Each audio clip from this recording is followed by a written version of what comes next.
نظر لگنا یہ بھی برحق ہے ناظرین کرام، اور اس کے بچاؤ کے لیے بھی یہ سورہ فلق اور سورہ ناس، ان کی تلاوت، دیگر اور جو اوراد اور وظائف بیان کیے گئے۔ یہ نظر لگنا اتنا شدت والا معاملہ ہے کہ بعض اوقات آدمی کسی کی بس کوئی بھی ظاہری چیز ہے، خوبصورتی ہے، حسن ہے، جمال ہے، یا اس کی ذریعہ آمدنی اچھا، جاب اچھی، یا اس کے لیے بزنس اچھا، یا اس کی گاڑی اچھی، یا اس کا مکان اچھا، یا رشتے بہت اچھے ہو گئے، تو اس طرح خاندان والے بھی ایک دوسرے کو نظر بہت لگاتے ہیں۔ عام ساتھ رہنے والے، اٹھنے بیٹھنے والے، یہ بھی نظر لگاتے ہیں۔ وجہ یہی ہوتی کہ 5-4 بھائی بالفرض ہیں، ہر بھائی کی آمدنی الگ الگ ہے، ان میں سے کچھ بھائی بہت اچھے ہوتے ہیں، کوئی کمزور ہوتے ہیں، تو جو کمزور ہیں ان کی اور ان کی پوری فیملی، وہ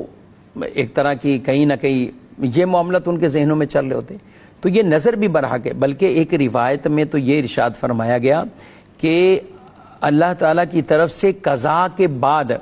جو سب سے اکثر، یعنی قضاء تو ہے، قضاء الہی سے ہی انتقال ہوگا لوگوں کا، لیکن جو اکثر اموات ہیں ان کو فرمایا کہ وہ نظر لگنے کی وجہ سے۔ نظر ایسی چیز ہے کہ اونٹ کو دیچکی میں پہنچا دیتی ہے اور بندے کو قبر میں اتار دیتی، تو اس لیے انسان بری نظر لگنے سے بھی اپنی حفاظت کرتا رہے اور اپنی چیزوں کو خامخواہ لوگوں پر اس طرح ظاہر نہ کرے کہ جس کی وجہ سے لوگوں کی نظر لگے، اور پھر جو محروم لوگ ہیں ان کی نظر اس والے سے زیادہ لگتی ہے، تو ان میں بہت احتیاط کی حاجت ہے۔